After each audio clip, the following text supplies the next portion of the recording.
Mukundraj sir, shall we start now? Please. Namaste, madam. It is live Namaste, on sir. YouTube. It is. Yes. Namaste, madam. Welcome, sir. Namaskara, madam. Vika? Namaste, madam. Namaste, sir. Namaste, sir. Good Welcome morning. you all, sir. Yes, Malavika, please proceed. Yes, sir. Can I start, sir? Yeah, please proceed. Okay, sir. To begin with, I would like to quote Barack Obama. No challenge poses a great threat to future generation than climate change. A very warm namaste to all present. I would like to extend a heartfelt welcome to all the distinguished dignitaries, esteemed guests, professors, students, research scholars, and others present virtually with us today. The State NSS Cell, Government of Karnataka, and UNDP, in association with NSS Cell by University and Bengaluru City University, has jointly organized this international symposium on climate change on account of celebration of World Environment Day. I, Malavika, a student volunteer of Bangalore University, consider it my proud privilege to be the master of ceremonies for this event. The NSS fraternity, even in the middle of a global pandemic, is striving hard to make sure we all are given an opportunity and a virtual platform to learn and gain knowledge about several important aspects which are necessary for us. I once again welcome you all to the inaugural ceremony of the International Symposium on Climate Change. I now invite Ms. Divashree, a student of Bangalore University, to invoke the blessings of the divine with her saxophone. Over to you, Divashree.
Thank you.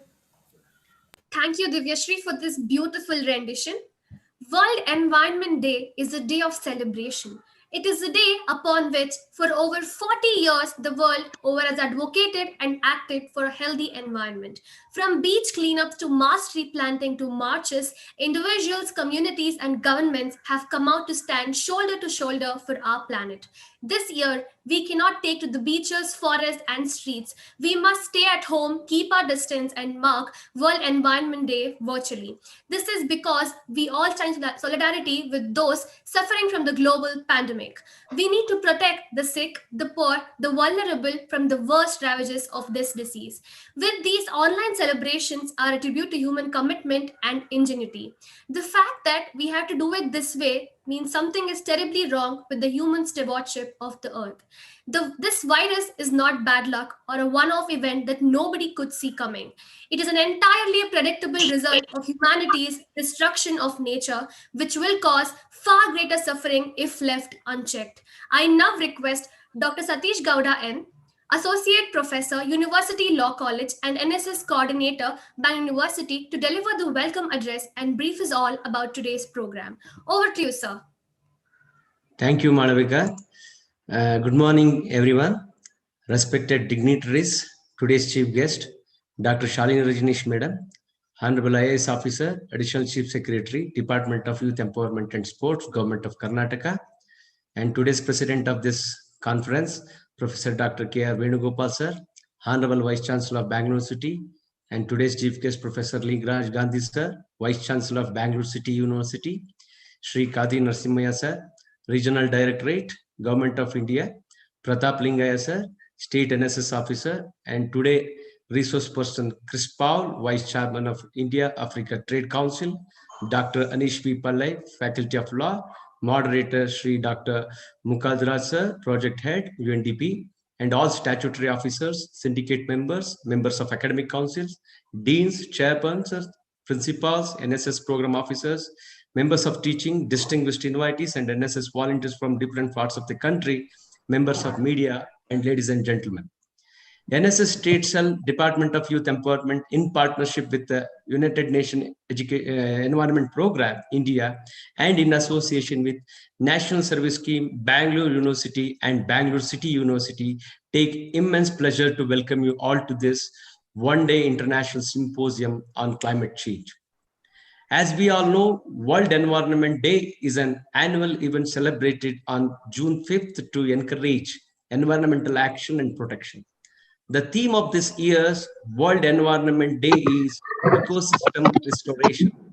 It is to strive to continue creating sustainable ways of living, working, and development while protecting, restoring, and creating new ecosystem. But in reality, it is now widely accepted that human burning of fossil fuels such as for energy, transport, and industry, forest clearance, and livestock keeping are major contributors to the increase in average global temperature. Small increases in global average temperature can lead to very large impacts on aquatic ecosystem and on critical aspects of the lives and welfare of the billion of the people. Climate change affects many of the social and environmental determinants of health, clean air, safe drinking water, and sufficient food and secure shelter. Keeping these challenges on this occasion of World Day Environment, Karnataka State NSS State Cell, Department of Youth Empowerment, in partnership with UNDP India and in association with National Service Scheme, Bangalore City University organized this International Symposium on Climate Change to address the issues relating to global climate change negotiation, international national legal framework, cardinal elements of Framework Convention on Climate Change, mitigation, adaptation, land use, land loss, climate change, finance, climate justice, climate technology, etc., impact of climate change on natural resource management, impact on climate change on biodiversity, ecosystem, agriculture, wildlife, marine environment. In this background, we NSS fraternity through this symposium make honest attempt to motivate climate change mitigation strategies that address how individual choices be on energy use, food choice, or transportation can have a big impact on carbon emission and climate change. Strong media networks and government partnership will empower individuals to live more sustainable, low carbon lifestyles. Through our NSS and government agencies and strong media will reach local stakeholders, partnership, and community engagement in making an impact by mainstreaming sustainable lifestyles and thus helping to combat the climate crisis. Now it is my privilege to welcome all the dignitaries of this international symposium. We are proud privileged to have outstanding and distinguished chief guest, Dr. Shalini Rajneesh Madam, Honorable Additional Chief Secretary, Department of Youth Empowerment and Sports, Government of Karnataka, who is an able administrator and committed person to ensure excellent social activities in all NSSL of Karnataka State University, and who has been constantly encouraging and supporting us to organize this meaningful event. Madam, I, on behalf of all NSS fraternity, extend a warm welcome and cordial welcome to you for gracing the occasion to inaugurate this event and to deliver inaugural address, Madam. Thank you so much. Today, we are really fortunate to have on this occasion Honorable Vice Chancellor of Bangalore University, Professor K.R. Venugopal, sir, who is a well-known academician, able administrator and researcher, man of intellectual, very importantly, teachers and students, Vice Chancellor. His relentless effort and proactive measures introduced in the universities have brought tremendous changes in the administration. We all in the NSS team are highly indebted to our beloved Vice Chancellor for accepting our invitation and gracing the occasion to deliver President's remarks, sir. Welcome you, sir. We are proud privileged to have outstanding and distinguished chief guest, Professor Lingaraj Gandhi, sir, Vice Chancellor of Bangalore City University, who is an able administrator and committed intellectual person to ensure excellence in the university system. Sir, I, on behalf of NSS fraternity, extend a warm and cordial welcome to you for this international symposium, sir.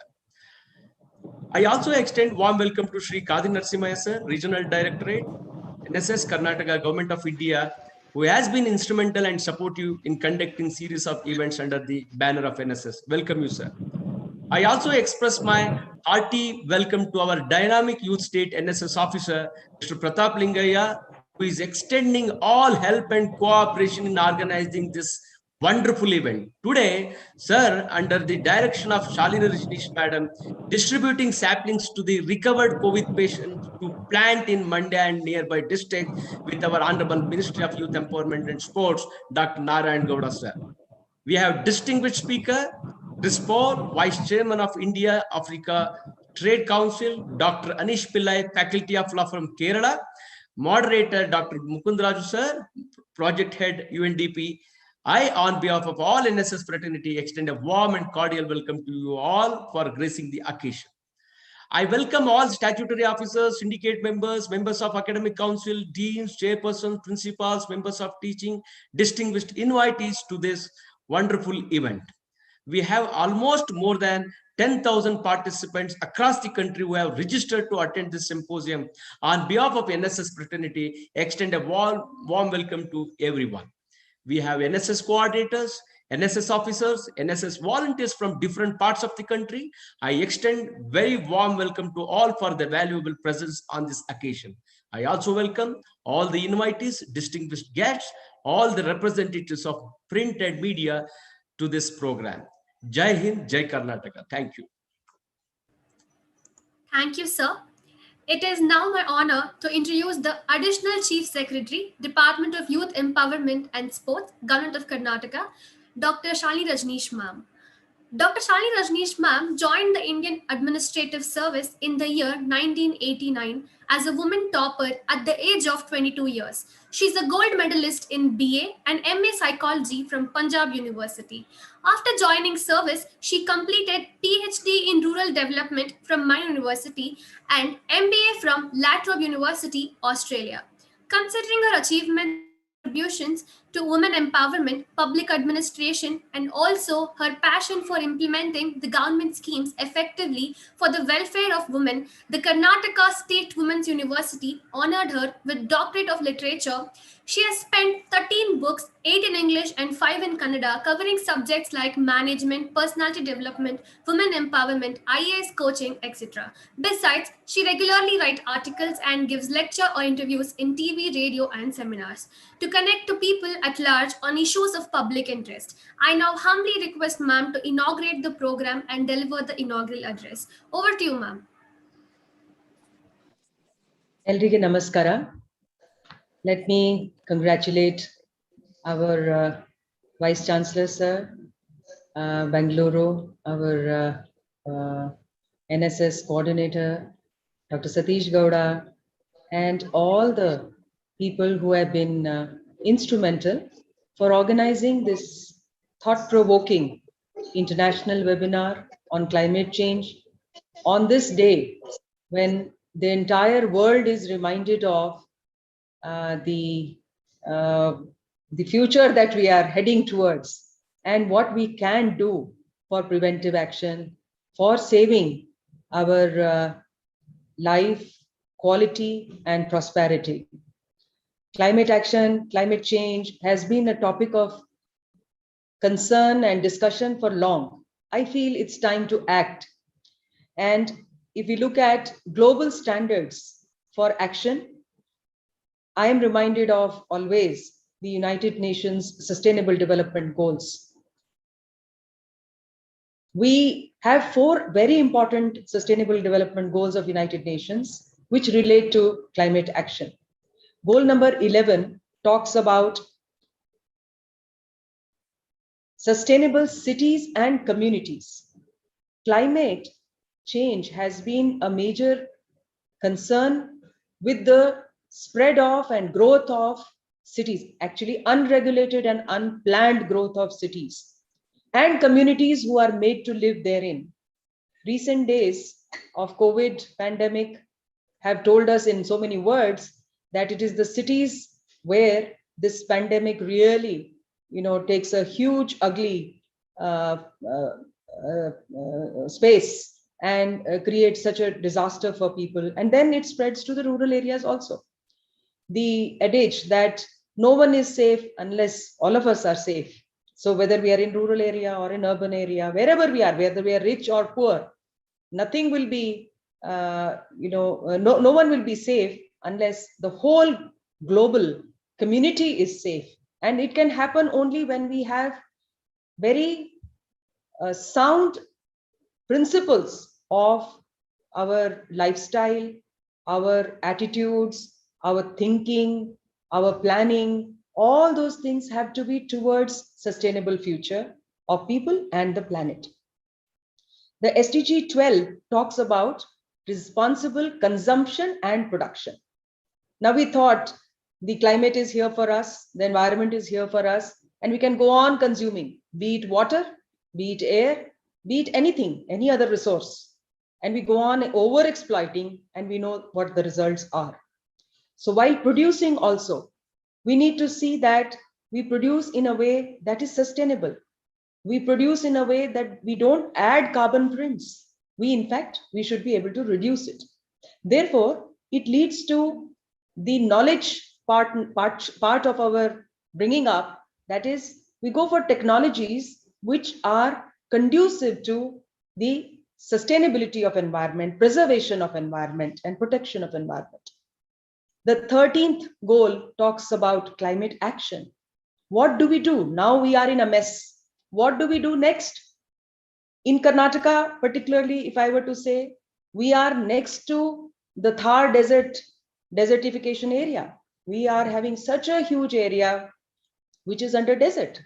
And unless we take up massive plantation, massive afforestation, we will go on adding to this desert area, and then it will lead to multiple issues, not just climate, global warming and other things, but it may lead to scarcity of food, and the whole existence itself may be at a question.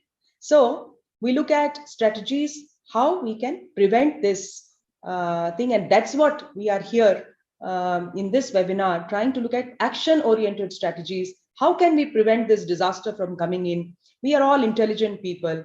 We need to put our intelligence together and see that the community as a whole, not just few volunteers here and there and few foresters here and there who take care of the climate and the climate change, but entire community, because ultimately it is for our own individual existence and our own prosperity that it is important as life itself. Another SDG is life below water. So we talk about plants mainly, that's on ground, but life below water is equally important for us. And we find in the coastal areas how we are polluting the coasts in the name of tourism, or how we are over exploiting the marine production. In Karnataka, I was shocked to hear that of late, so much of fishing has been done that there is no fish available. Now that the fishermen go for fishing, there's no fish available. And their entire existence is now under question.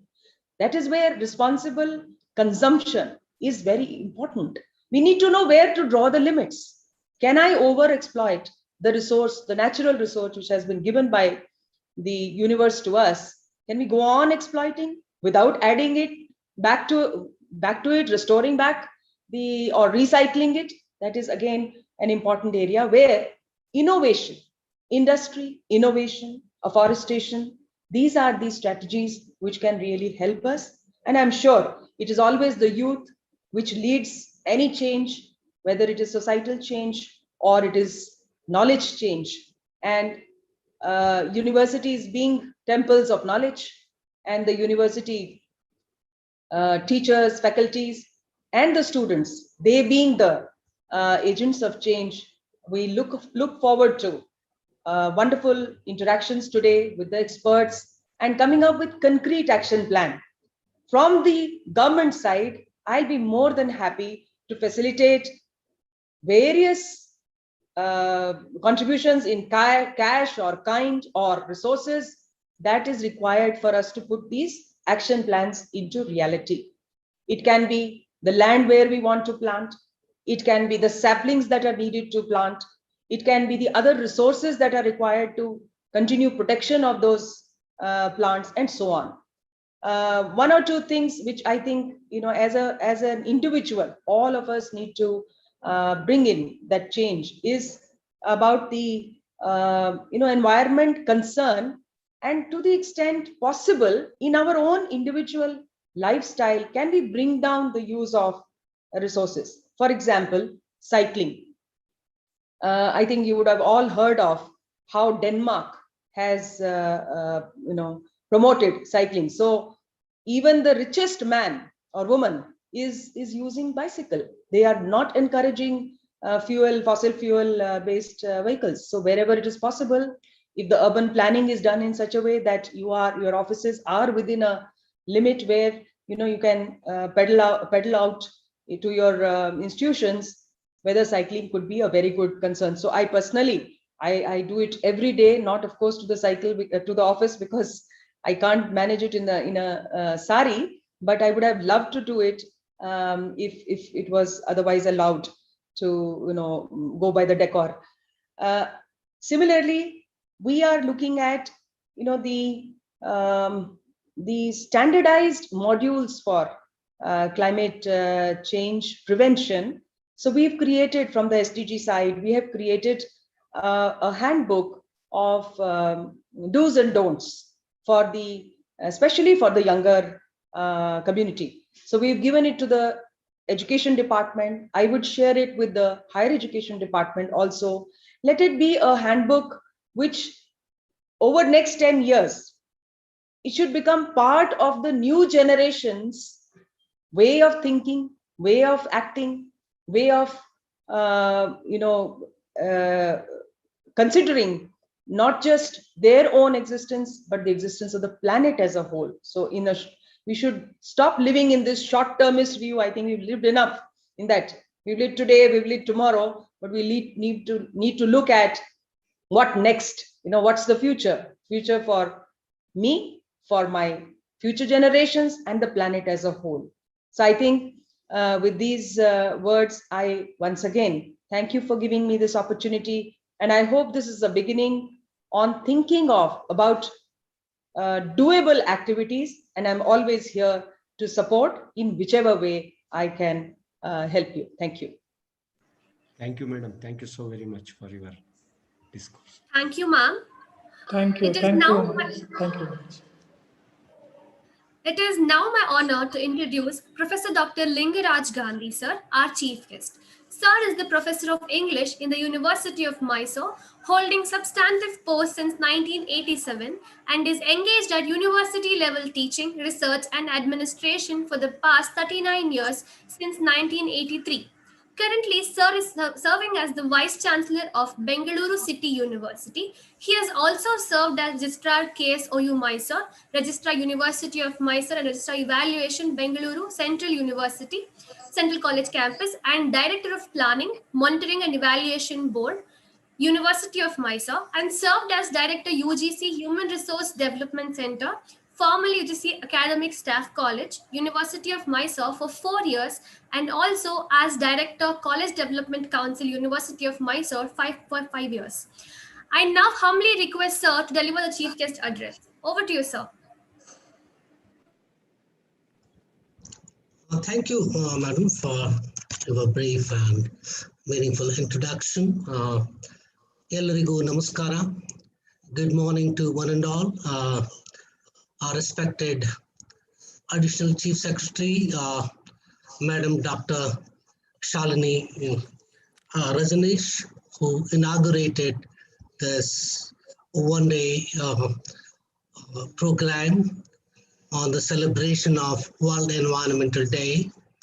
My senior colleague, Honorable Vice Chancellor, Professor Venugopal, and the Director of NSS Regional Office, Government of India, Shri Khadri Narasimhaiah, State NSS Officer Prataph Lingaiah, the coordinating NSS officers of Bangalore University, Dr. Satish Gowda, and Dr. Gowda of Bangalore City Universities, and all the participants across the globe.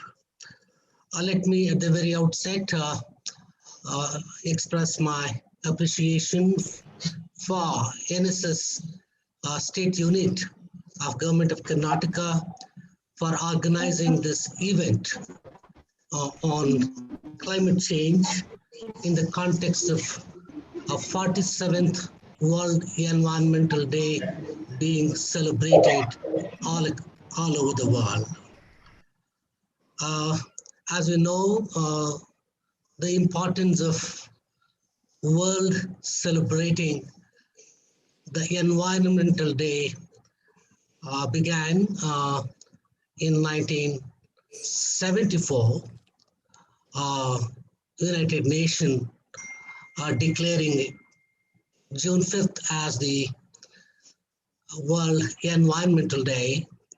Since then, since 1987, different countries across the globe have been hosting each year with particular theme, the celebration, observation of World Environmental Day.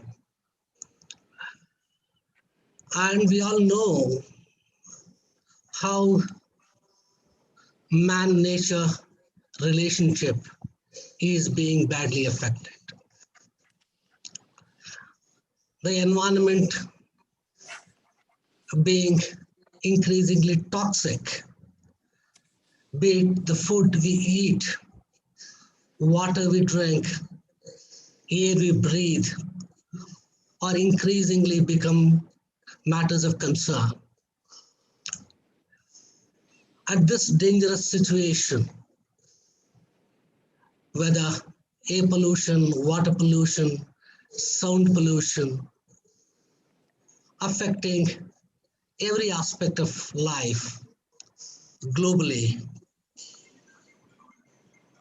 is a matter of a grave concern to every citizen of the world, and everyone has to join hands in combating the global environmental issues. Our environment is being abused. Nature is being abused. And it is very, very important if this Mother Earth is not freed from degradation, further degradation, the future is at stake. There's only one Earth, only one Earth. That was the theme of first World Environmental Day celebration by US way back in 1974. Since then, the world has collectively been thinking, debating, discoursing on the issue of environment, on the issue of biodiversity, on the issue of climate change, global warming, and how these developments, rather negative developments, are damaging the life on the planet. So therefore, the biodiversity has to be revived. India is very rich, very rich in biodiversity. And what's happening to it? If we fail to keep the balanced relationship between nature and development, between man and nature, what will happen? And therefore, it is very, very important for each one of us to create awareness, especially the role of higher education institutions, the NGOs, NSS, the global awareness about our environment, our ecosystem, be it ecosystem on earth, water, or in the air. We have to be aware of it. While we all create awareness, not just awareness, as Madam pointed out, action, climate action, environmental action, we are in a dangerous situation. Therefore, an opportunity like this, where the world observes the Environmental Day, is an opportunity for all of us to come together. The civil society, NGOs, the government, education institutions, and create awareness. Have actions. What are the actions required, immediate required, at the individual level, at the societal level, at the community level, at the government level? Government alone cannot prevent this degradation. Therefore, the individual habits, the individual awareness, change in our lifestyle is very much required. The best practices in our institutions, respective institutions, in our homes, in our communities, simple living, healthy habits to clean the environment, clean and green, and to be aware of the necessity of using water in a manner that is required. It's very, very important. We should not abuse nature. So that's how as a community, as a world community, that we should try to preserve nature, preserve biodiversity. when you are talking about development, sustainable development, it is not about the increasing wealth, increasing comfort, increasing privileges, building roads. It's about preservation, conservation. Conservation is a very important positive development. So therefore, we need to create awareness. We need to play active role and look at the world around. We are amidst pandemic. It's inflicting suffering, causing death, loss, the trauma in the world. Look at one issue, for instance. Every day there is so much biomedical waste which is being increased due to pandemic. How do we handle it? How do we handle e-waste?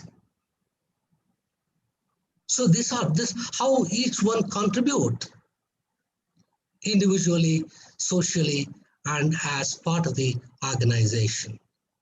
I think with these words, I join hands with Madam Dr. Shalini Rajneesh, who said it calls for a duty on the part of each one of us to do our might to keep our environment safe, healthy, and secure. And it calls for changing lifestyle in the age of consumerism, age of excessive production, the issue of waste of any kind. How do you recycle it? How do you plan our campuses? How do you plan our homes? How do you plan our roads? So if the ecosystem is being affected, the life is at danger. Therefore, we all need to live in harmony with nature. We need to coexist. Man need to coexist with other organisms. So biodiversity is very, very important, and we all need to do our might to preserve, conserve, protect, promote biodiversity. I think with these words, let me thank the organizers for giving me an opportunity to share my thoughts on the environment and the challenges before us as a world community in combating the degradation of environment. If the environment is polluted and everything gets polluted, be it economy, be it culture, be it education. So when we're talking about the toxic environment, and we have to be very, very careful, this toxicity will get extended to every other sphere of life, be it health, education, economy, market, everything. Therefore, to keep our environment green, clean, safe, secure is everyone's duty. Let's all join together in preserving the Mother Earth and saving it for the future generation as well. Thank you. Thank you so much. Thank you, sir. Thank you for wonderful remarks, sir. Namaste. Thank you, sir. I now request Shri K.V. Khadri Narasimhaiah, sir, Director, NSS Regional Director, Government of India, to address the gathering. Thank you, madam. Over to you, sir. Good morning to all.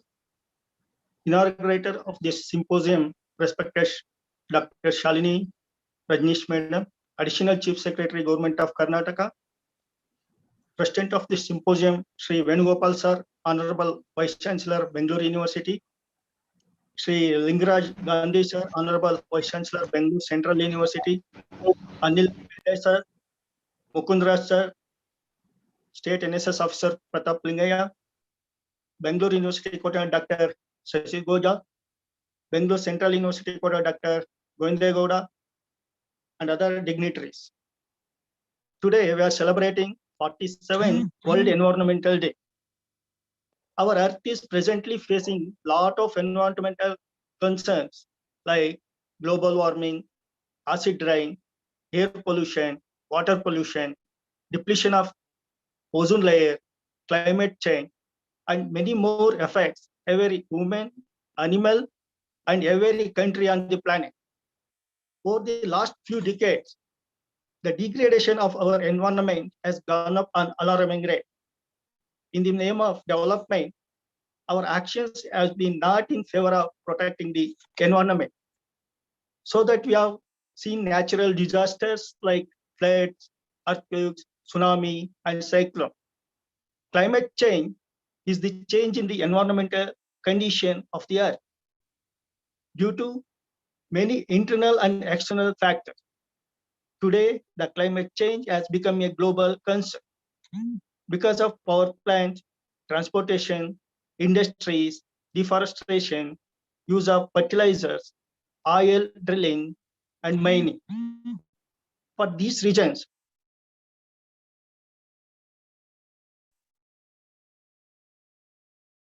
today we are facing drought, storm, heat waves, and warming ocean, the human, animal, and natural environment. Climate change may aggravate erosion, biodiversity loss, desertification, and flooding, declining of water supplies, reduce of agriculture yields also. So that government, institutions, individual, community have to take the prevention measures, like to cut down the carbon dioxide. So we have to recycle more, drive less, use eco-friendly vehicles. We have to create an awareness on more plantation, switch to renewable energy, prevention of air and water pollution, waste management and recycling, reduce use of plastics in day-to-day life to prevent the climate change. Let's nurture the nature so that we can have better future. Thank you, one and all. Thank you, sir. Thank you, sir. Thank you, sir. It is now my honor to introduce our Honorable Vice Chancellor, sir, of Bangalore University, Professor Dr. Kiran Venugopal, sir. Malavika, before Yes, sir. using sir, Prataph Lingaiah sir will be addressing 2 minutes. I'm sorry, sir. I would now like to invite Shri Prataph Lingaiah, State NSS Officer, Government of Karnataka, who was recently appointed as State NSS Officer. We are very fortunate to have this young, dynamic officer with us. I now request sir to address the gathering. Over to you, sir. Thank you. Good morning, everyone present here. Respected Dr. Shalini Rajneesh Madam, Additional Chief Secretary, Youth Empowerment and Sports, Government of Karnataka, Honorable Vice Chancellor, Professor Venugopal Sir, Bangalore University, Honorable Vice Chancellor, Bangalore City University, Professor Lingaraj Gandhi Sir, and all the NSS fraternity who are present here, Shri Khadri Narasimhaiah Sir, Dr. Satish Gowda Sir, and Dr. Gowda Sir. I'm very happy to host this international symposium from NSS State Cell with UNDP and Bangalore City University and Bangalore University. As Madam told, it is our duty of NSS fraternity and public to implement goals mentioned in UNDP Sustainable Development Goal 11, 12, and 13 in the true spirit of everyone. So once again, I congratulate everyone, Bangalore University and Bangalore City University, and all of you who are present here who organized this program. Thank you, one and all present here. Thank you, sir. It is now my honor to introduce our Honorable Vice Chancellor of Bangalore University, Professor Dr. Kiran Venugopal, sir. Sir is an IEEE Fellow and ACM Distinguished Educator for his contributions in the fraternity of computer science. He was the principal of University Vishveshwaraya College of Engineering for 15 years. He has illustrious, distinguished, and brilliant academic career with 11 degrees, including 2 PhDs. He has served Bangalore University for over the last 4 decades. He has authored and edited 72 books. These books are prescribed as textbooks and references in our country and abroad. He is a visiting faculty at Southern California University, and Sir has guided 700 dissertations. He has filed 56 patents and has been graded with 11 patents. He has established 2 engineering colleges and 2 schools in Bangalore. He's a social worker, philanthropist, and researcher. He has been a leading beacon of light and role model for teachers and students. I now humbly request Sir to deliver the presidential remarks. Over to you, Sir.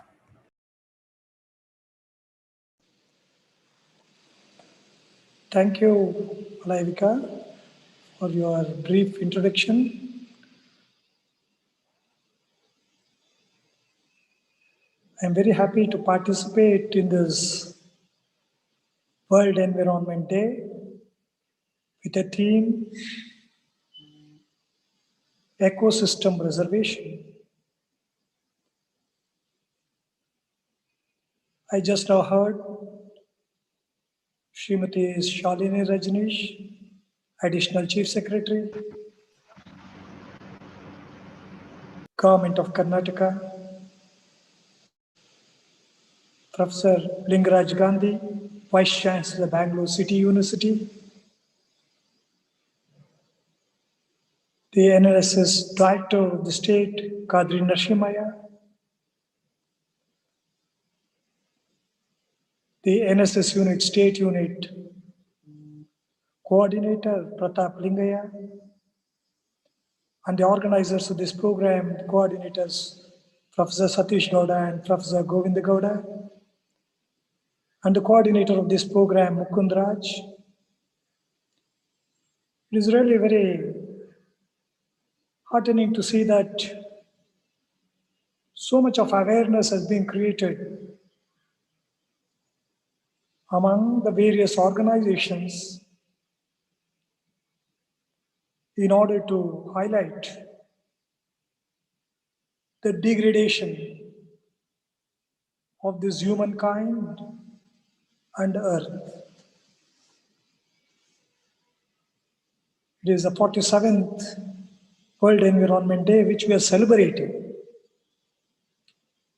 We should not call it as a celebration. This celebration should be an introspection. We are talking about the ecosystem restoration as a theme of today's Environment Day celebration. Even before restoration, we have to see what is preservation and conservation. Preservation is that what we can always, it is within our hands. Conservation is which you already deteriorated and we have to conserve, and it is inevitable. And restoration is already which we have already degraded, and therefore we have to relook into it, and it is a challenging task to restore.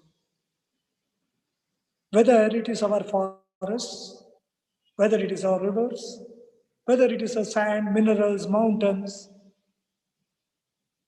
these have been degraded over time. We have moved from what is known as a climate change to climate crisis. We have moved from what is called global warming to global heating. And therefore, it is the responsibility of everybody and every day to overcome this degradation, ecological degradation on this human earth, actually, because humans have been most responsible for degradation of this Mother Earth. It is not the animals. It is not the forest. It is not the rivers which are there. It is our own making that which has led to this degradation. Whether it is land, whether it is water, whether it is air pollution, whether it is resource exploitation, whether it is deforestation, it is a human-made disaster. We heard Srimati Shalini Rajneesh talking about the Thar Desert. thousands of kilometers of tar desert is becoming unfit for human civilization. Once upon a time, Saraswati River, which was flowing through Rajasthan, Gujarat, and through Himalayas, has become defunct, and we are trying to regenerate it. So it is not just an NGO or a government organization or a university or a research institution or a teaching institution which is having responsibility. It is the responsibility of everybody to contribute to ecological balance and ecological restoration. We always find resistance. Whenever we take up a project, there will be resistance. Whether it is for balance preserving or balance destruction. Mother Nature has its own capacity to be resilient. But beyond that, it is the responsibility of each and every individual on this earth to preserve and conserve before we start the process of restoration. It is very difficult to recover. For example, a forest land or a forestry to be replaced to its original state requires about 500 years. A soil malnutrition can be set right within a year. But a mining process or a volcano's mountain has much more devastating effect on ecological balance. It is our duty to see that we participate in all type of ecological balance restoration to leave this Mother Earth to our future generations in a much better environment. Professor Lingaraj Gandhi was talking about the reuse and abuse of resources. We have to reduce whatever we can. Reduce the use of natural resources so that we leave it to a better world tomorrow. Reuse the natural resources, recycle the natural resources, and refuse those resources which we can abstain from using. Whether it is forestry, whether it is fishing, whether it is farmland, whether it is for food, agriculture, wildlife habitat, or endangered species, or energy, or fresh water, or coastal management systems, it is in our hands. And how do we do this? It can be because of so many hours. There are so many hours. I can give you some: reclamation, revegetation, remediation, bioremediation, recreation, replacement, translocation. All these are there. And I'll take one such simple thing of bioremediation, which refers to the process of using microorganisms to remove environmental pollutants to prevent pollution. Removal organic waste by microbes for environmental cleanup in the essence of bioremediation. Bioremediation affects soil, water, air, microorganisms, plants, enzymes. And this is within our realm of restoration.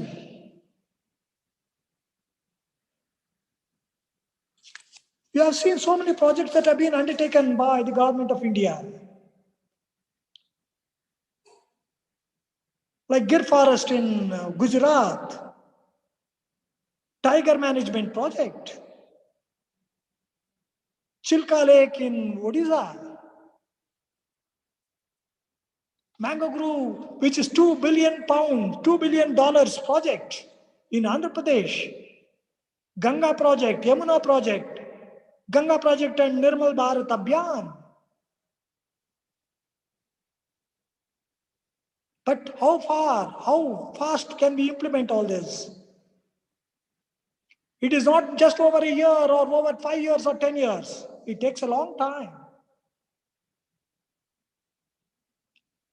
If you see how Hiroshima and Nagasaki was destroyed in 1945 in Japan, or tsunami in 2011, and if you see the progress that Japan is doing, it is marvelous. Whether it is Western Ghat degradation in Karnataka, or whether it is coastal area exploitation of fishing across the coastal line of Bay of Bengal, Arabian Sea and Indian Ocean. We are duty bound. We have to take up this task on a challenging note. If you see how Tangshan in China earthquake took place, it took away 3 lakh lives. But 90% that happened in 1976, and they have already restored 90% of the degradation in Tangshan earthquake.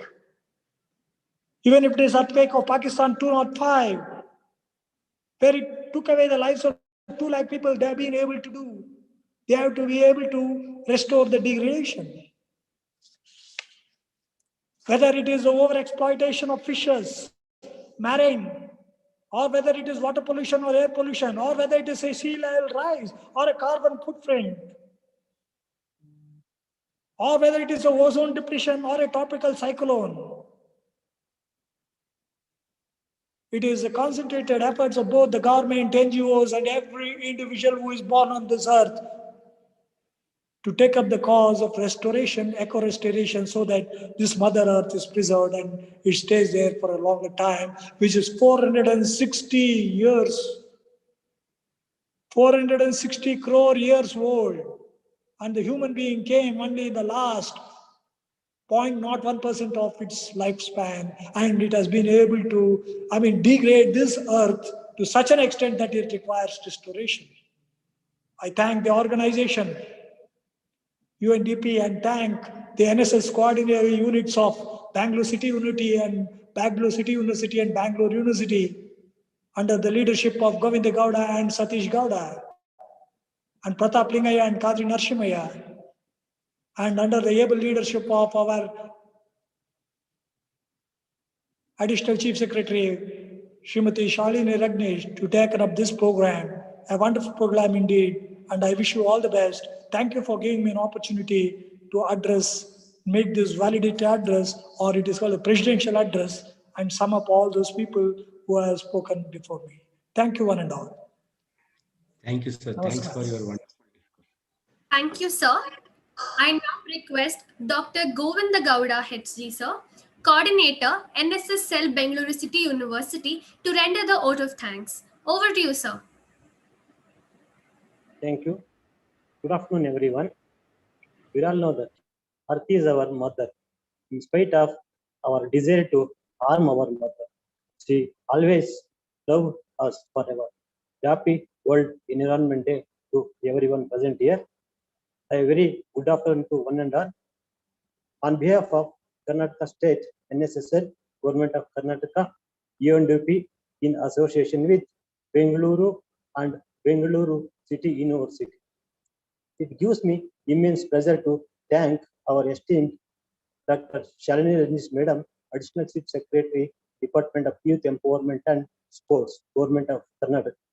Madam is a role model for all of us, and she is independent, empowered woman. Always we are all working with under the guidance and leadership of Madam, who is well known for us, our commitment, dedication, and determination. We thank you, Madam, for gracing the occasion to inaugurate this event, being a great inspiration to our volunteers, and all the NSS program officers and participants of the today's program. Thank you, Madam, once again.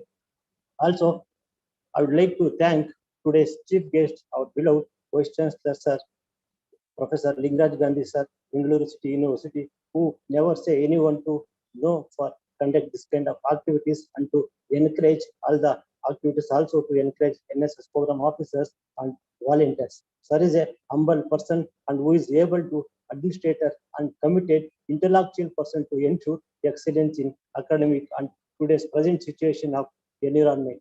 We thank you, sir, for your valuable words and supporting us in every aspect. And also, I would like to extend my gratitude to thank our Vice Chancellor, Bangalore University, Dr. Kiran Venugopal, sir, who is known for his academic excellence, capable administrator and a researcher, who is constantly working towards the bring greater changes and helping our NSS team to achieve our goal to reach every student and all the activities. We thank you, sir, for being. Thank you very much to all of you. Yes, sir. Thank you so much, sir. And also, we thank our Shri Khadri Narasimhaiah, sir, Director, NSS Regional Center, Government of India, who is well known for his humility and humbleness. Sir is helping all kinds of activities like this every day. Sir is conducting 2 to 3 activities every day like this. I also express my hearty gratitude to our dynamic youth state NSS officer, newly appointed Shri Prataph Lingaiah, sir, who is extending all his help and cooperation and coordination in organizing not only this event, many events. Of course, all of us know today World Environment Day. Sir has organized many events across the state. I thank Dr. Mukund, sir, the moderator of this program, and all UNDP officials and all today's panelists. And also I thank all syndicated academic council members of both the universities. And also I thank to our all NSS coordinators of our Karnataka state and across the country. And our one, of course, today's program is Bengaluru and Bangalore City University jointly organized. My friend Dr. Satish Gowda also taken much risk to organize this program. I thank you, Dr. Satish Gowda, sir, and my hearty thank all the principals of all the colleges, NSS coordinators, and pillars of strength, our NSS program officers and NSS volunteers from different colleges across the country and different participants from across the globe. Thank you, everyone. Have a nice day. Thank you. Thank you, sir. I once again thank everyone for being a part of this inaugural ceremony. Now, we'll be having a panel discussion, and this will be moderated by Dr. Mukund, sir, Project Head, UNDP, SDGCC. I yield the floor to you, sir. Thank you, Mukundraj. So, shall we leave? Thank you, sir. Yes, sir. Yes, sir. Good morning, sir. Thank you. We are actually having three very distinguished panelists. I thank Bangalore City University and Bangalore University. We are having three panelists, one with international trade experience, one with international law and regular law, and the other with urban development. So we would love to hear from them. Let me start by introducing them. Mr. Pohl, he's the Vice Chairman of Indo-African Trade Organization. Trade Council, he's also a member of the Indo-Economic Trade Organization. So we look forward to having some discussions on climate, economy, and trade from Mr. Pohl. Good morning, Mr. Pohl. Welcome to this session. Next, we have Professor Aneesh Pillai. Mr. Aneesh Pillai is a gold medalist in his LLM. He specializes in law, and we look forward to having discussions on the legal aspects and how law can help in the environment and climate change ecosystem. And thank you very much for representing the Cochin University of Science and Technology. Thank you very much. We have Mr. Kiran. Mr. Kiran is from GIZ.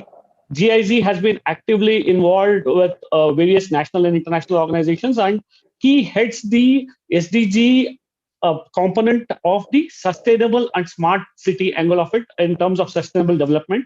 So I'm sure our audience and would love to hear taking forward the discussion that Dr. Shalini had put forth on how sustainable cities can be designed in terms of having a better ecosystem. So thank you, Mr. Kiran. Now, how the format would be, I would start posting in questions to Mr. Pohl, Mr. Aneesh, and Mr. Kiran, and then in between, we will be taking in questions from the audience who are on YouTube as well as on our Zoom link. So, Mr. Pohl, before the first question that I would pose to you is, you have been jet-setting continents. I'm sure climate change is the common topic among the various continents that you have recently visited as well. I thank you very much. You've just come in recently and accepted our invite. Can you give us a global perspective of the leadership view of the climate and how people are trying to tackle in the countries that you have visited broadly? So this would set a context for the conversation. Thank you. Dr. Mukund, thank you very much for asking me, even though I just came back from South Africa 3 days ago. So I'm delighted to be part of this, and I like to greet all the panelists and the introduction that was made previously. So as you may detect from my accent, I'm of German nationality, but I've been living on the African continent and the last 19 years in India. So that made me, as you said, a global citizen, of course, and my work has always been revolving around food in all the forms, in working and trading and preparing it. So what can I give you is the following. I am going to give you practical examples of how we can possibly help the system. And the first thing I would say is, whenever there is a problem, one needs to cut it down into small portions and deal with the small portions in order to get the bigger picture fixed. So that means from global to local. In general terms, I saw a question earlier on reduce the number of bore wells. It has always fascinated me how many bore wells we have. And we used to live in a house, and all of a sudden there was no more water because bore wells were drilled all around us and we were without water. So the thing is that with food and agriculture, I think everything starts because at the end, our brains will not work if we don't eat, because our stomachs will be grumbling and it will switch the brain off. The example I would give is, for example, here,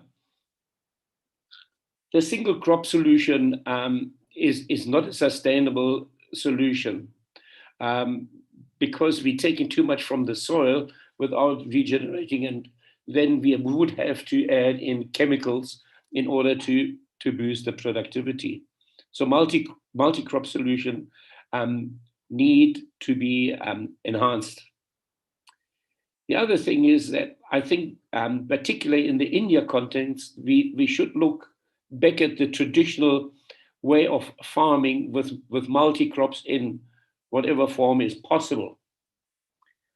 I also think, and I really like to emphasize on this, that one should not be scared to be critical, which is not criticizing, but be critical. So how do we contribute to the environment and to this global warming situation? So I give you an example. Every time when we were used to allowed to go on the road and I see the food trucks coming loaded with onions and cabbage and whatever to the top in bags, and then invariably there was somebody sleeping on top. So when it was onion, you could see actually the onion water running out. So what needs to be done is the distribution from the farmer to the market needs to be done in a better manner. And I understand that the farmer needs to pay for their truck and he wants to load their truck to the hilt because that's maximizing. But the loss of the product is enormous because we're not getting what was loaded.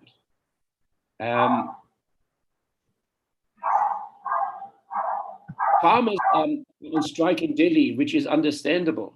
and it is real. But I will give you an example how one can work with farmers from my own experience in Africa, particularly South Africa, Mozambique, and Ghana. So we work with farmers, and I was in the retail environment. We worked together with farmers in order to make the product which we were selling.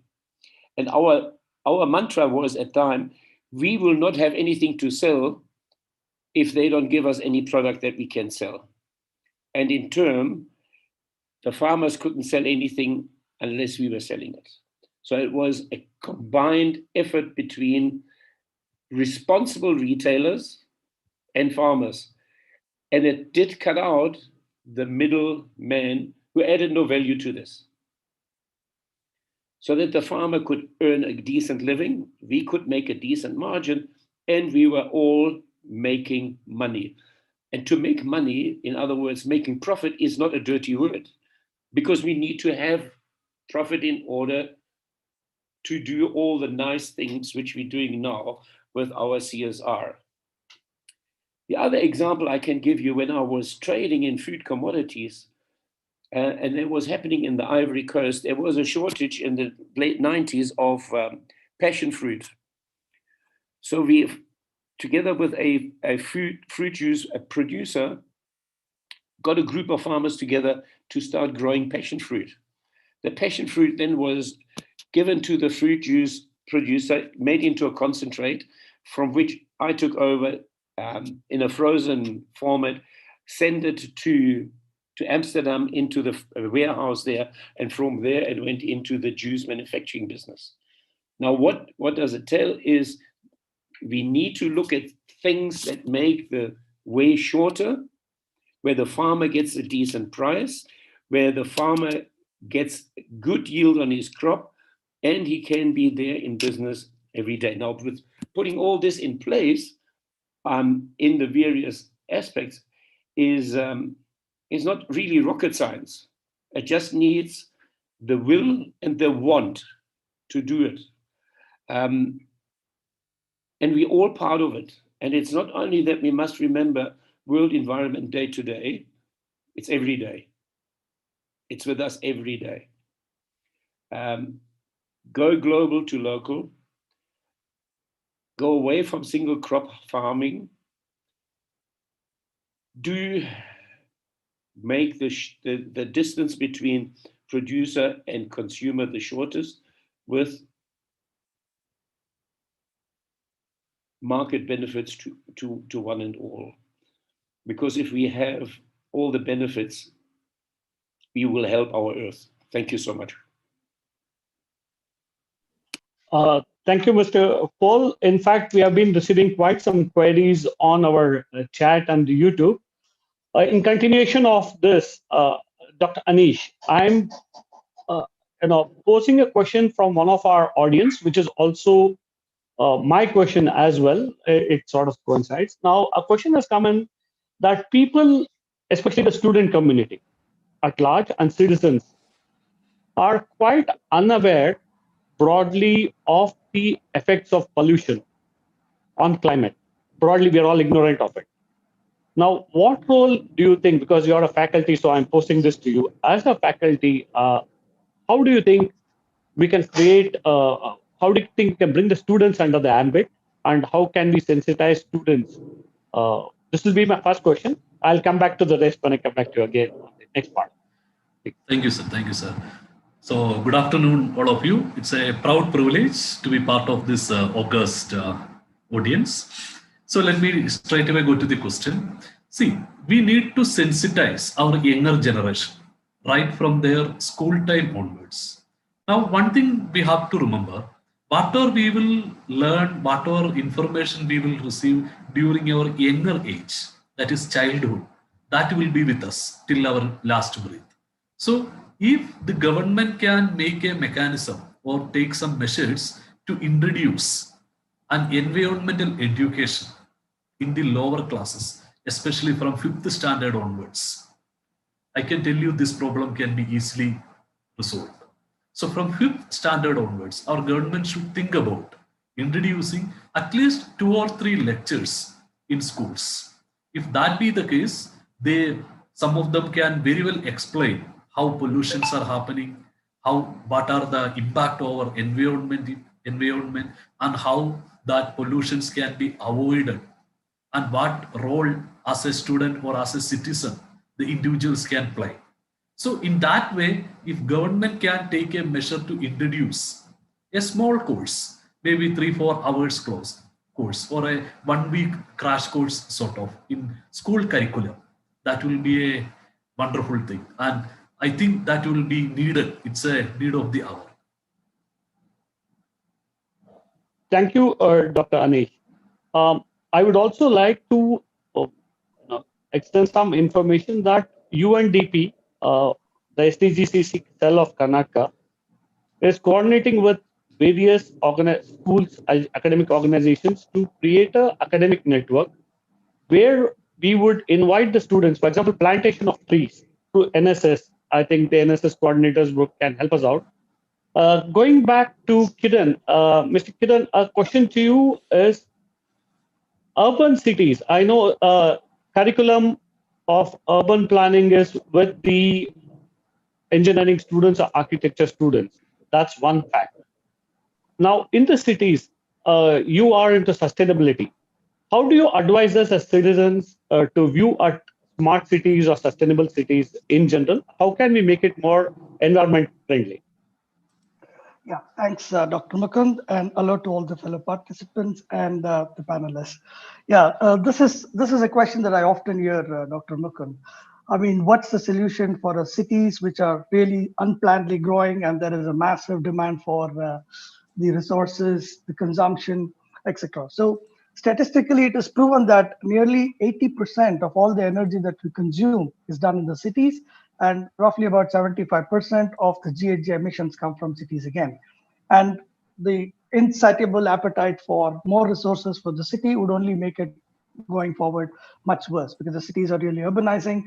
From 31% in 2011, it is expected to go up to 41% by the 2030.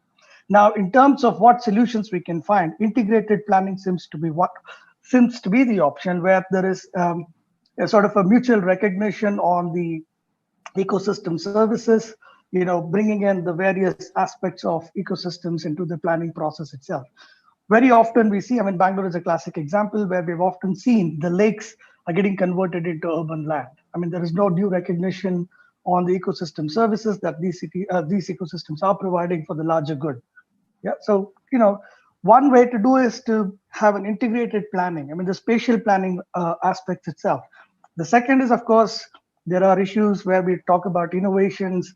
There are new ways and means of bringing the urban dimensions on resource consumption, whether shifting from fossil fuel to renewable energy, recycling of water. These are all on the resource side management. But on the planning itself, at the spatial level, we could use all the technology. We could use a combination of ideas, bring in different stakeholders' perception into the planning process, and then make it a bit like a win-win. Of course, the most important component of the whole thing is to build a climate resilience into the way cities are planned. I think that's very, very important. Otherwise, we again see there's a lot of floods. The cities are plugging with year on year. So that's another area to make it climate resilient. We also need to account low carbon development planning strategies and a whole lot of things. So we don't have a one straight answer. I think it's a combination of technology, combination of getting the stakeholders' perception, what can actually be done on the ground, and a whole lot of things. So that's my take on the way cities can be planned. That can possibly lead to sustainable development in a very positive way, in the shortest possible way. As a follow-up question, Mr. Kiran, now we are speaking of the discussion veers towards electronic vehicles or EV mobility. In the advice that you provide to the various government organizations and both the private sector in terms of sustainable cities and smart cities, how serious is the talk of EV? Because EV reduces pollution to a larger extent in terms of global warming or reducing the use of fossil fuel. What would be your take on this?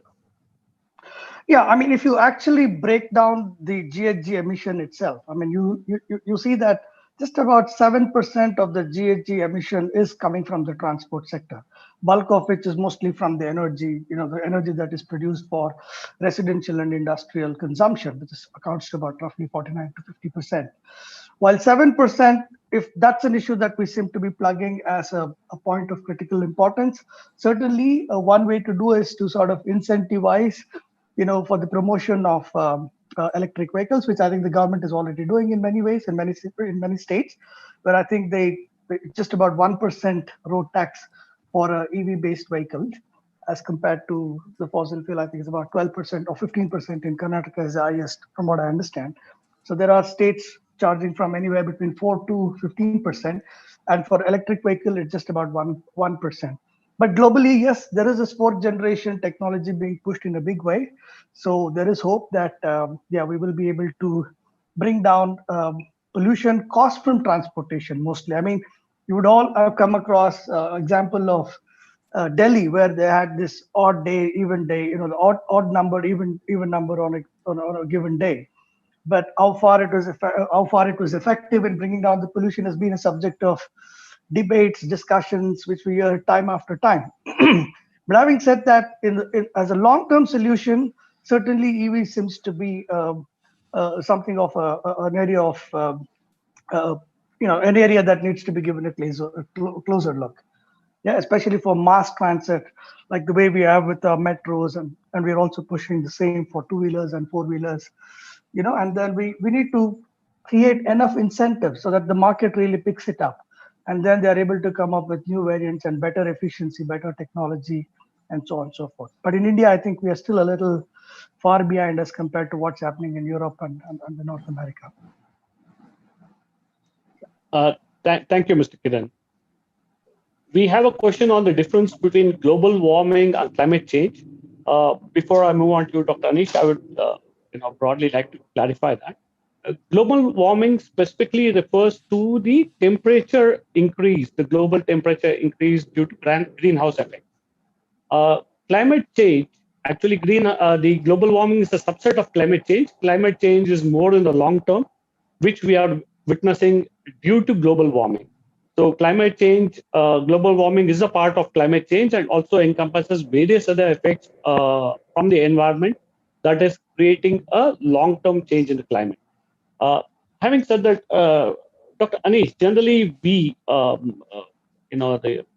generally human beings, we do not ascribe to things unless we are forced to. That comes back to my point, which is a core strength. Can laws be implemented? For example, borewell was a query that was posed in. Of course, I do think there's a law on borewell, but it's not being implemented. Similarly, in terms of recycling or in terms of fossil, for various facets of climate change, how would you view enforcing a law or creating a law? Policy is one aspect. Policy cannot be imposed unless many things come into a law, which is your forte. So I would like to have your view on that. Well, dealing with climate change, what is the role of law in it? That's a very tricky question. Now, there are two importance in that. One level, whenever government is taking an action, they have to have a legal backup. That is, the government cannot act without any legal authority. So that authority for government to take several measures, that comes from a law. So if they will create a legal framework, using that legal framework or considering it as a source of authority, government will be able to take several measures. Like take the case of our Environmental Protection Act or Water Act or Biodiversity Act, any legislation. In all these legislations, a rule-making power is vested with the government, so that government can create appropriate rules. Thereby, they can regulate the activities which is having an adverse impact on the environment. So that level, law is required. Now, second important aspect or role played by these laws it will create or it will sensitize the common public. Once there is a law and once there are some prescribed standards and rules, the people will come to know about that. How they have to do activities. What are the things they have to take into account while doing something which may have an impact on the environment. So in this level also, law is very important. So the role of law, as I said, one level, it confers authority to the state and it justifies or provides legal basis of government's action, and on the other level, it provides a guidance to the general public. So in that level, laws are playing a very greater role. Now the question is whether these laws are really effective, because we have seen number of legislation. Our Environmental Protection Act was enacted in 1980s, and then Water Act is there, Air Pollution Prevention Act is there, Biodiversity Act is there. Likewise, number of legislations are there. But still, in our country also, we are witnessing a large scale change in the environment. And we are hearing reports about deforestation, landsliding, flood, etc., etc., etc. Why it is happening? The answer, according to everyone, nobody having an exception, everyone will say the reason is there is lack of implementation of it. Because even after having a well-established legal framework, the climate change increases or these environmental damages are occurring. More and more it's happening. So the reason might be failure of the law or improper implementation of the law. Now, one thing we have to remember here, whenever we are saying laws are not being properly implemented, I would say it is not the fault of law alone. It is the fault of the common public as such. The common public is the person who is actually operationalizing or actually giving effect to whatever is written in the legislation. So legislation is a mere paper and it contains a lot of obligations. Now who has to follow it? We have to follow it. That is, the common public has to follow it. Now, when the common public is not in a position to follow, they will try to influence our government machineries. So thereby they will dilute, or sometimes they will create some hurdle to the government in the form of filing cases before High Court, staying the government action, etc. So that way, the operation of the law is what we can say foreclosed by the public itself. So it is the fault of the common public, I would say. It is not the fault of the law. Law is there, a very good framework is established by law. You can see for each and every aspect, we have legislations now. But still, our country is suffering. There are large scale destruction of environment. The reason is our common public. Sometimes we ourselves causing damage to the environment. This is what my take on this particular question. Thank you, Mr. Aneesh. Before I move on to Mr. Pohl, we have one of our audience requesting us to share in brief what is the greenhouse effect.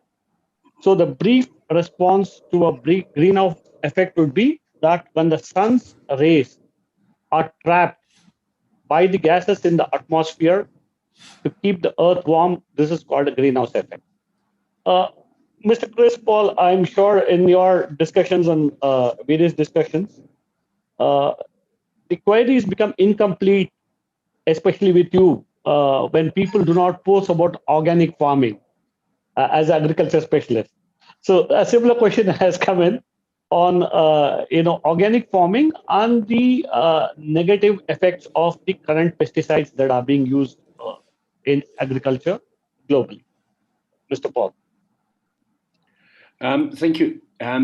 You see, I would take it a step back. I think it was around about the 1980s when in India it was important to feed the community, and to feed the community it had to be done with pesticides and fertilizing and doing all this because it was and it is an ever growing community. Now that has now outlived its purpose, and now it does the other circle and says, now we need to go to organic. Now, organic on its own has taken up a tremendous momentum in India and, of course, globally.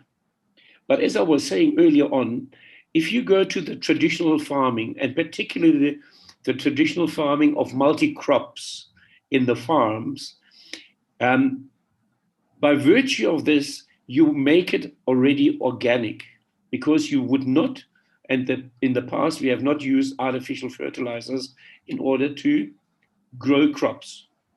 And by doing multi-crop farming, what you do is you help the earth to revitalize from the one crop that is just gone, and it just becomes a cycle.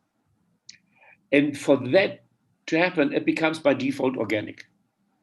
Now, in order to become organic, as you will know, it takes years for the soil to be properly certifiable organic.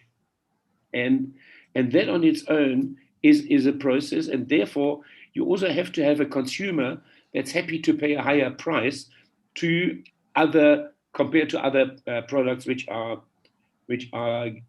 fertilized in the normal manner. Does that help with your question? Yes, I do, but I have a follow-up of this. It's a generic question. India is a very price-conscious society. And circling back to your initial suggestions, I think we need to involve more rural communities into agricultural farming so as to make it more cost-effective. And in this regard, how do you view the use of renewable energy like the solar pumps, or using windmill or wind-related irrigation systems, power? How does it work in the other continents that you have seen, and how far does India have to go, and where are we, Mr. Thank you, Dr. Raj. So in order to answer your question, what we have to really do is, there is no simple answer, and there is no one who has all the answers. So it takes the whole chain to find the answers collectively together in order to make whatever we want to do work. And that means if we want to make the supply chain shorter, and I don't think India is any more price conscious than any other country. Everybody wants everything for nothing, and if possible, another 50% discount on top of that. But you have to pay for something, and I think we're facing this now, that people are happier to pay for quality, and I see it in the various retail shops where they are higher prices and the quality is better, and the whole selection is greater. Now come to the renewable energy. My country of birth, Germany, has got, I think, 35 or 45% of its energy with natural resources, particularly windmills. Coming just from the African continent, particularly South Africa, it lags as much behind as India is lagging behind. And here, I think there has to be an incentive, which is either by regional governments or by national governments, particularly for the farming community. Because if you need to water your land, and you need to irrigate it, and you possibly can build a dam, but then you have to pump water from time to time. And we know what electricity is like in our country. And then of course we will have all the electric cars. They will take all the electricity. Then we have got nothing for the farmer. So we need windmills. We need solar energy in order to help the farming community along. On top of this, it is also an aspect. If you have solar energy, you are not depending on any grid. And by virtue of this, you have your communication tool, which we're using all the time, like your mobile phone. You can plug it in and charge it. And with that, you become then connectable to the markets, to community, even to your banker. So we can't wait till the electricity has been laid to the farm.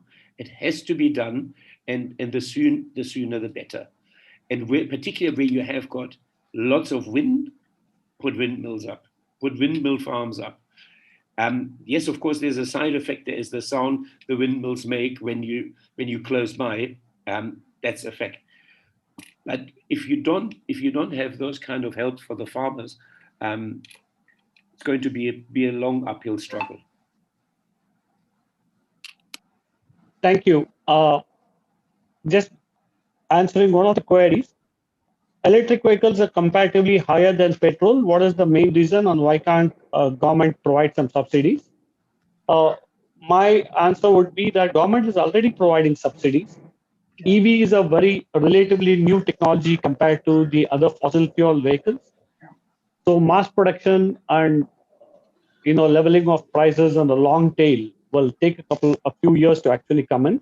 But various state governments, the central government, Karnataka has provided. I think they have waived off the entire road tax on EV vehicles. So I think there is a subsidy.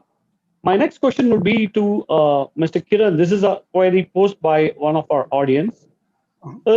Are we designing recycling of materials like plastic to be used in laying the roads, and how do we see it? How is it being on a general global scale, and how are we doing it?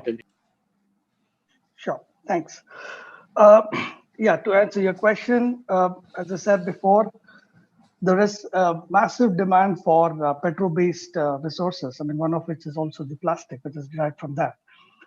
In terms of the way we have designed our economy, it's mostly the linear way. I mean, you extract something, you produce something, you use it, and then you just discard it. Mostly going into the landfill and the likes, whether it is plastic or other forms of organic waste too. Now, increasingly, there has been a massive emphasis on what we call the circular economy, where we are talking about changing the design, not just with the system, but even the produce and the product itself. The product is designed in such a manner that, let's say you have each product has a shelf life. I mean, or let's just give an example of a motherboard. It would have multiple components to make a motherboard that can actually make your computer work. But then, having said that, not all the components would have the same life. What we call the life to cradle. Yeah, so the cradle to grave rather. So now let's say if your motherboard is conked, it doesn't necessarily mean that it finds its place in a landfill. You can take off some components with it and actually start making it work. Yeah, so in a similar way, any plastic, it could be plastic that we are talking about. I mean, one way, putting that into into making an asphalted road could be one solution, but then you would also come across literature which says that is not the best way to do, because it does not allow water to percolate, and therefore your groundwater level tends to go down. And apart from that, it would also flood the downstream areas, quite obviously, because if the plastic doesn't allow the water to seep in, which means even a rain of a lesser intensity would try to find its way into a low-lying area, and so there would be increasing floods. So I see there is this as one way to look at it as a solution to solving the plastic. The other way, of course, the most easiest way is to discourage oneself from using plastic itself. Disposal would only be a problem when you are generating and wanting to use it. But if you find an alternative to that, then we will not even have this problem for which we need to find a solution. That's my take on it. Yeah, thanks. I hope that was correct. Very succinct, thank you. I forgot to unmute myself. A generic query to our panelists. Anyone can actually pitch in, or each of them can pitch in. Are we too late in the damage, in the environmental damage that has been done? This is a question from our audience. And what is the advice or what would be our suggestions in terms of containing further damage to the society? Anyone can pitch. Yeah, maybe I'll go first and try and see if I can find a philosophical answer to this rather than a scientific one. I mean, well, how bad have we done to the environment again depends upon the time scale we're actually looking at. Of course, we are in a, I mean, if you're looking at it from a geological time scale, then maybe, I mean, I don't have the right answer, but perhaps we still have an opportunity to to correct ourselves and maybe cut ties to make a better deal in terms of, sort of re-looking at the way we have designed our economy, the way we have designed our systems, and hopefully that we find solutions that are a bit more sustainable. Rather than lose hopes. I mean, necessity is the mother of invention. I mean, we were never talking about EVs even about a decade ago, but today we are talking about a commercial scale EVs, right? So that means there is an opportunity that, each time we run into a crisis, there is always a scope and means for finding solutions. I mean, I'm not saying, just because we can find solutions, we can create more problems. That's not even the problem. Like I said before, if we can avoid through a behavioral change that we don't necessarily have to use plastic every time, if we can find a viable alternative which can pretty much serve the purpose, then I think there is always a hope to make things better and better. I mean, to answer your question specifically on, is it too late? Well, I don't think we have an easy answer to it, but increasingly, looking at the SR 1.5 and the likes, which is from time to time produced by IPCC and UNFCCC sort of outs for it. Yes, we are in a very bad trajectory. It doesn't appear that we would be well within 1.5 degrees centigrade as we were planning to do by design with when the Paris Agreement was actually signed by the 196th country. But now it says, even with the best scenario, we would be about 3 degrees by the end of this century, which is not very good in the sense that if 3 degrees is the increase that we're looking at, it would really mean a colossal disaster to the Earth itself. It's not just about humanity; it's just to the Earth itself. Because if one sees the impact every degree rise in temperature on our agriculture systems, on our ecosystems, on biodiversity, on the way we have designed our economic systems, it would really be a matter of worry. It would be a matter of huge concern. I mean, but the good thing is, on the positive side, the world is taking a note of this, and they're trying to make recalibrated adjustments from time to time. I mean, I know countries like India and many emerging economies are still a little lagging, but I'm sure we will get there in some time. It's with this hope I will probably allow the next panelist to have his say on it. Thanks. Thank you. Before yes, Mr. Chris, do you want to, or could we move to the, Can I just make a comment onto this? Is it too late? So the answer is it's never too late. It is just getting late. But because it's not too late, because if we say it's too late, then what we do nothing, and then it's too late anyway. So what is it? But things need to happen. Things need to be done, and they need to be done collectively by one and all. And that is all of us. I think whoever is part of the participants and the audience, we don't have to preach to the converted. This is already been done. Now we need to preach to the ones we need to convert and what to do. And that starts at schools, and at schools when kids get taught, it needs to be followed through by parents. So on the one hand, the teacher will say, don't do this. And the next thing is sees mother, father throwing a plastic bin, a bag somewhere else. So whatever you have taught at school is then also gone. So it needs to be done totally by all of us consistently. And if it is not getting done, and we have the global warming effect as just now described, the price our children and grandchildren have to pay. There's no doubt about it. Thank you. Thank you. Before I request concluding action points and remarks from each of you, I would like to, on behalf of all of you, address a couple of common queries. Number one is how a corporate, somebody has cited an example of Apple trying to remove the charger and requesting if manuals are also can be reduced. I would like to state that most of the billing in India, if you observe now, nobody's using a paper bill. They're all trying to send those bills on invoice over to your phone. They are reducing paper. Similarly, in the manuals, earlier we had about 200 pages of manuals. Now they come in the form of PDF online or as statutory, maybe reduced to one A4 sheet where we can't even view it for the large lens. So they are all trying to become conscious. Maybe cost cutting as well, but at the same time, environment conscious. So this is one. Two is, again, on behalf of the panelists and everyone, I would like to state that the responsibility is a collective responsibility. Each one of us have to be very conscious about what we do and enlighten people around us. There's a query stating that a lot of people are unaware of the consequences of climate change.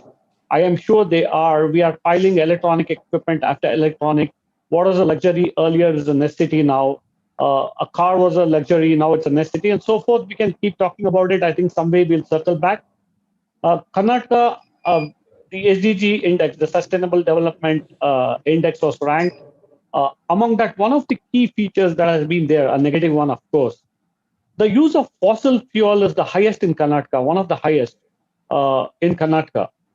I think one can be attributed, we are innovative, that is fine. The negative is we have a lot of delivery organizations in Karnataka, the delivery based organizations, startups. I think it is time as a policy, I would request Dr. Aneesh as well later, as a policy we can try to have these delivery based organizations use electric vehicles rather than fossil fuel. This may be one of them, or even let into local cycling, because most of them are localized in terms of the Swiggies, the Zomatos and XYZ, not a particular organization. You have to done so. This is one. Two is someone has raised a query on recycling of lithium. I think a lot of EV, at least in Bangalore, I've seen, I'm sure if it is in Bangalore, it must be in other parts of the country as well. There are stations along with petrol gas stations where they provide you option to recycle your lithium battery. You just need to put your lithium batteries in, take a new battery out. That concept is still catching on. Due to lockdown, I think people aren't using it, hasn't caught on. Having said this, I'm sure we cannot address all the queries that we have today. Whatever queries are left, we will email them. Starting from Mr. Chris, I would like to have your action points, at least for Karnataka specific, where we can start in. You're already associated with us, one of the valued people from IETU as well as IATC. What would be the action points that we could take back to the government and Dr. Shalini, Rajneesh, and say, this is from the panel, the action points, and can we begin working on them? So I would like to start with Mr. Chris, then Dr. Aneesh and Kiran before we conclude this. Mr. Chris.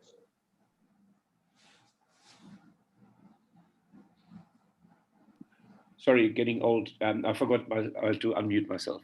I think what we need to bring back is that we started the initiative in February this year with the signing of the MOU for the government in order to help elevate, particularly Karnataka,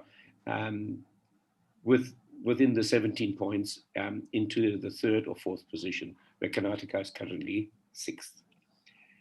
But it needs to be done and it needs to be initiated. Chris, sorry to interrupt you. We became third 3 days back. So we are in 3. Now you'll have to help us get to 1.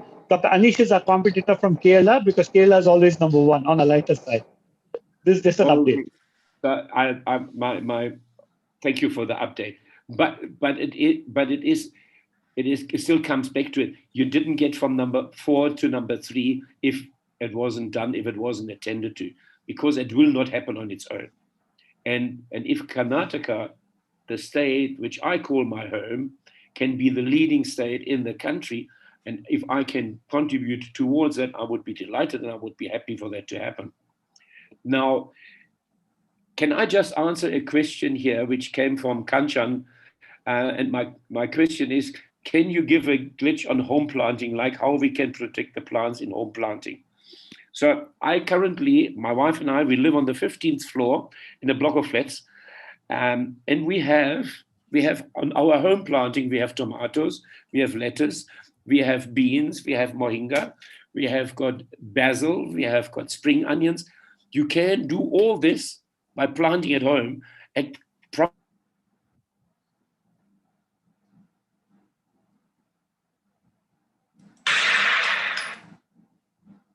thank you very much for having me on this show.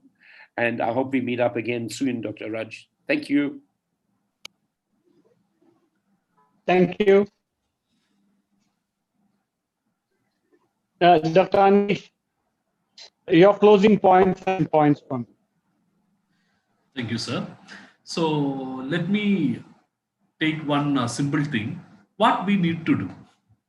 Now, before saying, one point I want to highlight to all of you. We are all hearing about sustainable development. Whenever there is any issue or any proposal for any activity, immediately we will apply the principle of sustainable development. And based on that, we will identify which is more, whether environmental damage or benefit out of it. Now, if it is identified, the benefits are more, even at the cost of environmental damage, the proposal will get approved. This is what is happening in our country. I would say one of the reasons for environmental damage in our country is this well-known sustainable development doctrine. Instead of applying sustainable development doctrine, we have to identify or we have to create a culture for sustainable alternatives. If we can identify sustainable alternatives to various things, like introduction of EVs, one of the sustainable alternative. So likewise, for those activities or those things which will cause harm to environment, for all that, we have to create sustainable alternatives. If we can create sustainable alternatives, one level, we are preventing environmental damage, and the other level, we are preventing the climate change.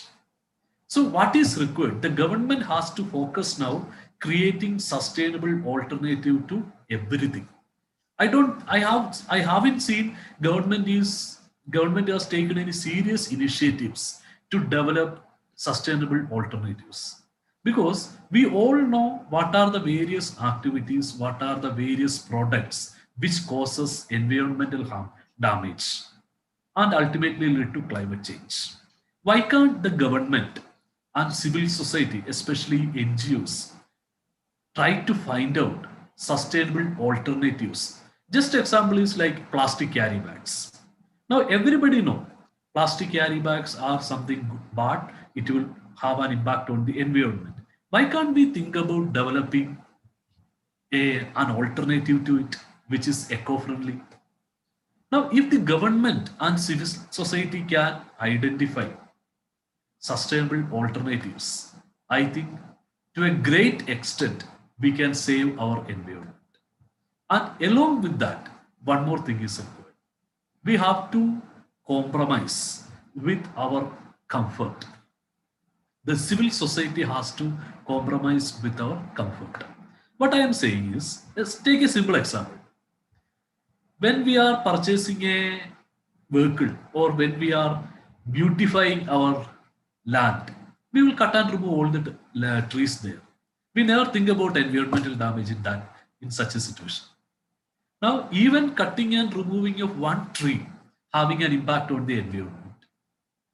And when we are laying these tiles in our land, that is also having an impact because water will not get stored there. So likewise, when we are improving our comfort by small and small activity, we are also doing harm to the environment. So as far as possible, we should go away from those comfort. If that be the case, as an individual, we can also play a role. Maybe it is a very small role, but that small roles will lead to bigger advantage. So this is what my remarks in this regard. Thank you. Thank you very much, Dr. Aneesh. Mr. Kiran, would you like to summarize? Thanks. Yeah, very quickly, and I have a few points, mainly drawn mostly from the urban point of view. I was an author of the NMSH report, one of the author of the NMSH report, which is the National Mission for Sustainable Habitat, which just got released a couple of days back. Being one of the authors, we identified some of the strategies, methods, action plans that the cities need to adopt in order to contribute to the NAPCC commitment and to the Paris Convention and the SDG goals, both 11 as well as 13. Some of the quick actions that I mostly draw from the report, which I myself am a part of, one way is to sort of how we can foster.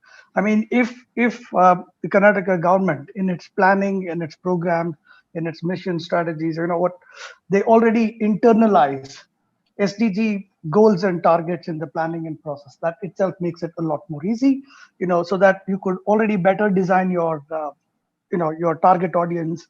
You can better design your outcome, your outputs. So that's one way, where you can also look into the impact of climate change in any policy, any programs or missions that the state would design, and sort of suitably put the adaptation and mitigation strategies into the planning process itself. The second is to strengthen or to build a resilience mechanism. We see that increasingly climate change is going to play out to be a bit of a disaster in coming times, and it's all well documented. If you look at the 4x4 report of the MOEFCC, it's already there. So it even identifies the specific areas, what's it going to look like under different scenarios. So if there is a mechanism,